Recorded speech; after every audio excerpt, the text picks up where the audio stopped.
Vous savez, ce que je trouve réellement incroyable, c'est que en prison, il y a énormément de personnes qui soient vraiment très musclées, alors que ces mêmes personnes se trouvent dans un environnement où les conditions ne sont clairement pas optimales pour gagner en masse musculaire.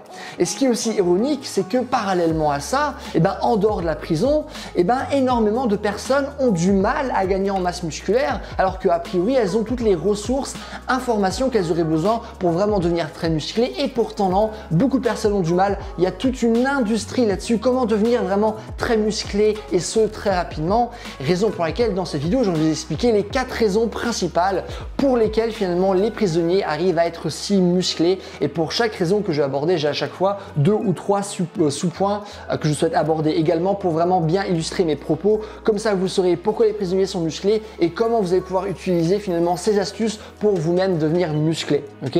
Donc, petite intro, moi c'est Clément, je suis un préparateur physique diplômé. Sur ma chaîne Mouvement Conscient, je parle de force, de souplesse, comment avoir un corps qui est utile, comment avoir un corps qui sait bien bouger. Donc d'habitude, je ne parle pas de musculation, mais je vais faire une exception pour cette vidéo. Et je vais tout de suite commencer par le premier point qui est que si vous voulez gagner en masse musculaire, vous n'avez pas besoin d'avoir un entraînement qui est optimal. On est aujourd'hui dans une position assez bizarre par rapport à l'industrie du fitness, c'est-à-dire qu'il y a énormément de personnes qui parlent de fitness, il y a énormément d'informations qui sont divulguées, beaucoup de ces informations sont fausses et du coup, qu'est-ce qu'on a tendance à faire? On a tendance à se réfugier vers la science. Qu'est-ce que dit la science? Quel est l'entraînement le plus scientifique qui va me permettre de progresser le plus rapidement possible? Et même si c'est quelque chose qui est important de suivre la science, de temps en temps, ça peut nous donner l'impression que pour être musclé, on est obligé de respecter certains critères. Et si ces critères ne sont pas respectés, on va jamais devenir musclé. Donc par exemple, on veut dire, ok, le truc le plus optimal, imaginons, c'est que tu travailles ton groupe musculaire, tu fais 4 séries de 12 répétitions à environ 75% de ton max. Ok? C'est ça qu'on va vous dire. Et même si on pourrait donner vraiment plein d'arguments en faveur finalement de se faire entre guillemets, mais la réalité nous laisse davantage de libre jeu entre guillemets, ok?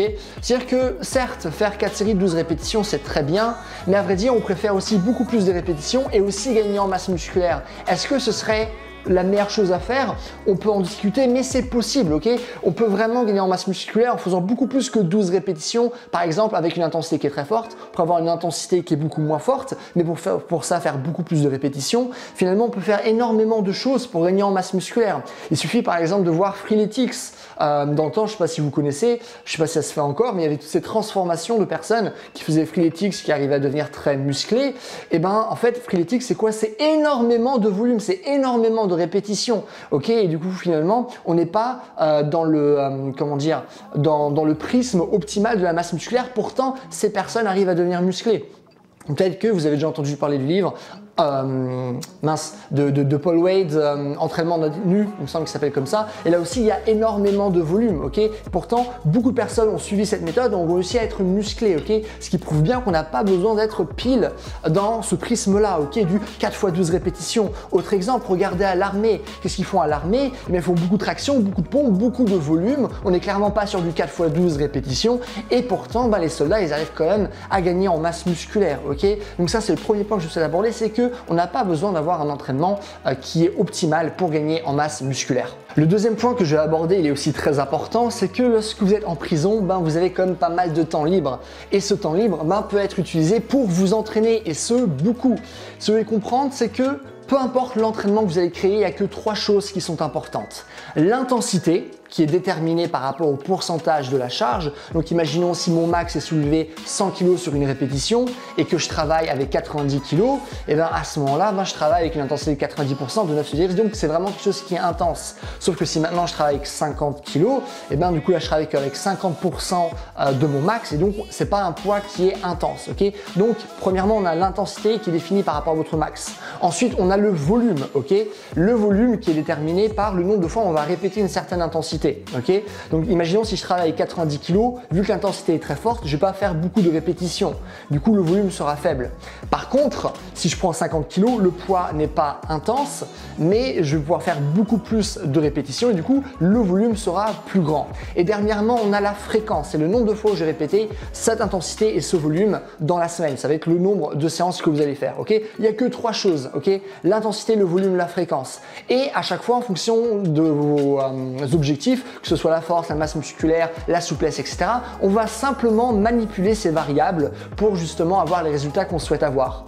Mais le truc, c'est que nous, les êtres humains, on est limités. A priori, si vous ne prenez pas de stéroïdes ou si vous n'avez pas des génétiques incroyables, vous pouvez que attitrer un nombre de points limité à chacune de ces catégories. C'est-à-dire qu'on ne peut pas mettre le max de points en intensité, le max de points en volume et le max de points en fréquence. On peut pas, on est obligé de faire des choix, à part, comme je dis, si maintenant on prend des stéroïdes, si maintenant on a une génétique exceptionnelle, si maintenant c'est notre métier et qu'on peut vraiment tout manipuler dans notre environnement pour pouvoir s'entraîner à fond, ok, nous on aura toujours des points limités.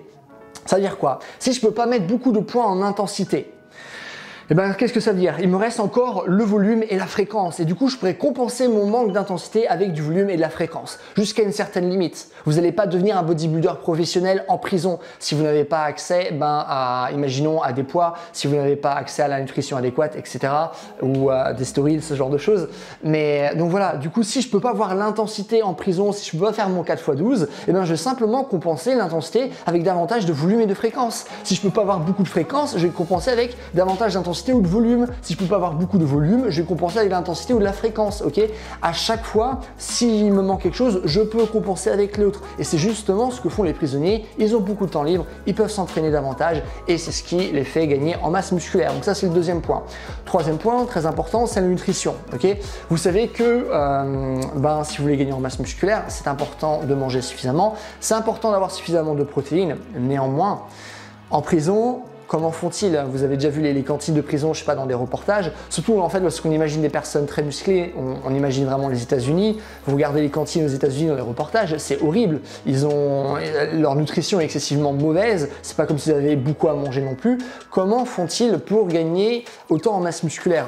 Et en fait, ce que j'ai fait davantage de recherches, je n'ai pas recherché longtemps, mais juste comme ça avec les petits reportages, j'ai remarqué que déjà en prison, chose que je ne savais pas avant, c'est qu'ils ont des supermarchés. Alors c'est pas des supermarchés comme on les connaît, ça doit aussi dépendre des pays. Là je regardais les prisons américaines, mais je crois qu'ils ont un certain nombre de points qu'ils peuvent utiliser pour acheter certaines choses au supermarché, ils peuvent s'échanger les choses entre eux, ils arrivent aussi à ramener des choses au noir comme ça dans la prison et du coup finalement ils arrivent quand même à avoir suffisamment à manger et si vous regardez dans la nutrition, on leur donne énormément de féculents, ok? Et ils peuvent avoir énormément de féculents et c'est ce qui leur permet aussi d'avoir suffisamment de calories et aussi par la suite d'avoir suffisamment de protéines, surtout s'ils mangent des trucs comme des lentilles, si après avec ça ils ont encore de la protéine animale, et bien comme ça ils peuvent cumuler finalement suffisamment d'avantages en termes de nutrition. Et là encore, leur nutrition ne sera pas parfaite, ce qui vous prouve bien que vous n'avez pas besoin d'avoir une nutrition parfaite pour gagner en masse musculaire. Certes, ça aide de manger suffisamment de calories, certes c'est très important d'avoir suffisamment de protéines, mais ce n'est pas parce que vous n'avez pas le nombre parfait de protéines que vous n'allez pas gagner en masse musculaire. Vous n'allez pas forcément avoir la meilleure progression possible, mais vous allez quand même gagner en masse musculaire. Et c'est ce qui se passe justement avec ces prisonniers. Ça, c'est le troisième point. Quatrième et dernier point que je souhaite aborder, c'est que la prison, c'est ultra chaud. Vous imaginez être en prison, à quel point ça doit être dangereux. Donc simplement par cette perception du danger, simplement au niveau hormonal, je ne sais pas ce que ça fait. Je ne sais pas s'il y a des études à ce sujet, mais ce serait quand même intéressant de regarder. Mais d'un point de vue hormonal, c'est comme dingue de se dire, à chaque moment, imaginons que quelqu'un pourrait me tuer. Ou il faut vraiment que je sois fort, parce que si je donne pas la perception d'être fort là maintenant, il va m'arriver des choses excessivement horribles. Et du coup, d'un point de vue hormonal, je pense que ça doit énormément jouer. Et je sais pas si maintenant je suis en train d'inventer quelque chose, mais il me semble avoir vu un podcast avec Andrew Huberman qui dirige un laboratoire à l'école de médecine de Stanford qui parlait de la testostérone et qui disait qu'en prison, avec justement toute cette violence et ce danger, que les taux de testostérone étaient aussi beaucoup plus hauts et on sait bien qu'avoir plus de testostérone, logiquement, ça va nous aider à gagner en masse musculaire. Donc je ne sais pas si cette hausse elle est réellement significative pour nous permettre de gagner davantage en masse musculaire, je ne le sais pas. Néanmoins, c'est comme quelque chose d'important à garder en tête et c'est tout ce que j'ai à vous dire dans cette vidéo. Donc voilà, si vous avez des questions, des choses que vous ne comprenez pas, n'hésitez pas à les mettre dans les commentaires parce que je réponds à tout le monde comme d'habitude. Comme dit sur ma chaîne, je ne parle pas de musculation, il n'y a pas vraiment de notion esthétique. Par contre, je parle de force, de vitesse, d'endurance, de souplesse, de coordination, d'équilibre sur les mains, vraiment de plein de choses pour vraiment avoir un corps qui est fort, souple, utile et qui sait bien bouger. C'est vraiment ça qui m'intéresse et je parle de ça sur ma chaîne. Donc si ça vous intéresse, n'hésitez pas à vous abonner. Et voilà, c'est tout, c'est une journée. Bye!